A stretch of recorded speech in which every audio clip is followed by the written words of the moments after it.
Hey guys, it's Drew again.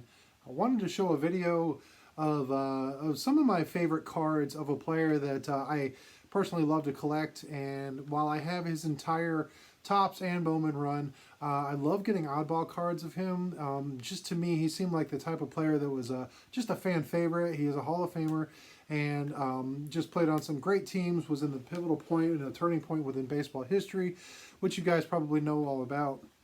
And I am referring to nobody else but uh, Brooklyn Dodger great and captain, player number one, Pee Wee Reese. And so I want to show off some cards of Pee Wee Reese that I own in my collection, not as a show and tell, but maybe to inform and kind of show some stuff that's a little bit out of the mainstream. And these are the cards that I have of him while he was player, except for one, and I'll show you why that's important to me towards the end of the video. And these are cards of him, but they are not Topps and they are not Bowman. The Topps and Bowman are iconic. There's discussion and debate. The 53 Bowman, one of the greatest of all time, or one of the most overrated at all time. Wherever you land on that discussion, absolutely fine. The point is that you're looking at the card, and that's what's important. Other great cards he has: 52 Topps, classic set, high numbers card, not easy to find, not easy to afford, and it took me years and years and years. And in fact, it's the last card I added to my collection to help complete his Topps and Bowman run. Other great cards I love: 52 Bowman, just a classic card of him bunting. Great art card if you like the art cards. He's got a great one in 53 Topps, on and on and on. But the point is I'm talking about non-Topps, non-Bowman. So I want to get to some. So if you have never seen it or if you're not familiar with it, we're going to start with his 1941 play ball. This is his rookie card, and this is my version of his rookie card, Pee Wee Reese, which I have shown on the channel before. And as you can see, it's off cut, but as you could also see, it's in my hand, which means it's mine, and I don't care that it's off cut. So anyway, this is my Pee Wee Reese rookie card. I love this, the Art Deco, the color in it, the sort of salmon background, the great B on his cap, and of course the quotations around Pee Wee. One of the things I love about this set, I know other people that love the nicknames part of this set, and there's mine. So his 1941 play ball Pee Wee Reese rookie card.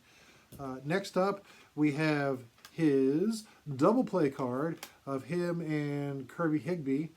So this is from way back, again, technically pre-war, maybe not, I don't really know. It depends on how you count, where you put the line, but great one. Some people love these cards, some people don't like them so much because they're kind of plain, but I like it because it's a great picture of him. He's smiling great. He was always photogenic and showing off him as a young player coming up, and just showing that great smile, his young enthusiasm, his love for the game. Again, showing off that great B for the Brooklyn on his hat.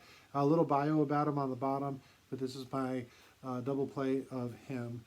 And I know that some of the discussion as far as the 1953 Bowman color Pee Wee Reese, you know, it was a stage shot. It doesn't really fit the set. Some people don't like stage shots. They don't like the artificial coloring of it, and that's fine. If you don't like that, then you're really not going to like this card, but this is definitely staged. I'm guessing from the look of it, it is probably a warm-up because you can see some players in the background. It's not during a game, obviously, but and not the best depiction, but it's definitely Pee Wee Reese. And this is my MP3 Company Pee Wee Reese card, which is one of the most ridiculous and most fun sets to collect. The fact that they spelled his name right is probably the only thing that's accurate on any of these cards. You know, they didn't wear pinstripes. It barely has a B on his hat. They did get his glove on the right hand, but obviously they're just cartoons. They hired some fourth graders to sketch their favorite players or something. If you're not familiar with this set, look them up. They're not very expensive. There's some great names in it. They're kind of fun, but to me, it's just another page in the story of the collecting cards story that we all love to read. And, you know, it's got a little bio on the back. And but that is his 1943 MP3 Company Pee Wee Reese. Moving up a few more years, this one was a promotional thing. It was on a box. This is from 1950. This is graded. I don't know why I didn't break this out, but, you know, I don't care. So this is PSA I don't care. This is a 1950 Royals Dessert Pee Wee Reese, and it is hand cut. There was a little coupon on it. You can see where the coupon was cut out the bottom. But again, great picture. Showing off, you know, a young Pee Wee Reese. This is coming up into the heyday of the Brooklyn Dodgers. Got a little bio on him. So this is the 1950 Royal Desserts, Pee Wee Reese. Next, one of the pictures that I absolutely love depictions of him is from a 1951 Burke Ross. Was a series of champions, and again another stage shot. But you know what? How many stage shots is Pee Wee Reese in? To me, that just is fun. That guy was ready like not a whole lot of pose, not a whole lot of the fake follow through, classic whatever kind of cards from the era. I mean, he may have been staged, but he flat out dove for something, or at least was falling over. And the fact that he was like, yeah, let's put that on a card. Kids will love it. I love it. I love this card because of that. It doesn't really make much sense. There's really no play in baseball that I can think of why someone would be stretched out like that. He wasn't a baseman. His foot's not on a base. He doesn't have a ball in his glove, but I think it's cool. The fact that he was like, yeah, let's do something fun. And so there's the 1951 Burke Ross. And then the next one, this is one of my favorite 50 sets that is not Topps or Bowman set. Absolute favorite. And this is, there's no tab on this, but this is a 1958 Hires Root Beer Pee Wee Reese. This was supposed to depict like the knothole gang, looking through the knothole with your favorite player.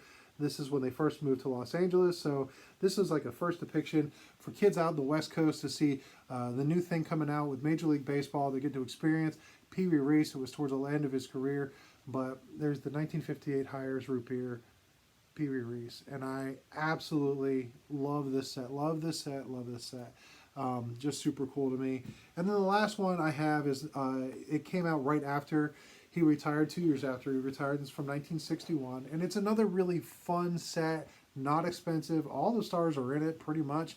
If you're looking to expand outside of the Topps and Bowman, I suggest this set. So this is from 1961. It's called Baseball Scoops. It was made to look like a newspaper article. And this is the Pee Wee Reese version. Reese honored as the greatest Dodgers shortstop, and it's a great action picture from a game. Just super great photography on that. It's got the little article looking thing on top. And if you're not familiar with this set, do a little research on them and find them. I've got a few. I've got Stan Musial and a couple other guys. And I really, really love this set. It's just a nice, cool, kind of different type of a feel for a set. So there are my Pee Wee Reese cards that are not Topps and not Bowman, but I wanted to kind of show off a video showing some of that stuff. If you've got any others, tell me about it that aren't the Topps and Bowman.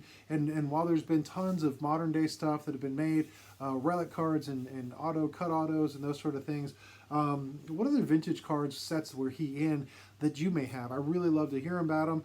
I'm always kind of keeping my eye out for some of the weird oddball ones. He's not as expensive as like Mantle or some of the other guys.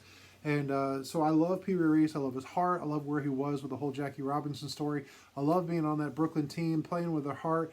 So close, maybe next year, all that other stuff. Finally winning in 1955. Heading out west as baseball expanded and just grew this entire nation, pulling together until we headed into the 60s. So anyway, I find that Pee Wee Reese is a pivotal part within baseball history because of where he was, who he was, where he played at the time. His numbers aren't the greatest of all time, but you know what? He's a character. He loved to have fun. He loved to play. I've got another amazing Pee Wee Reese piece I'm going to show you at some point. But until next time, you guys be good.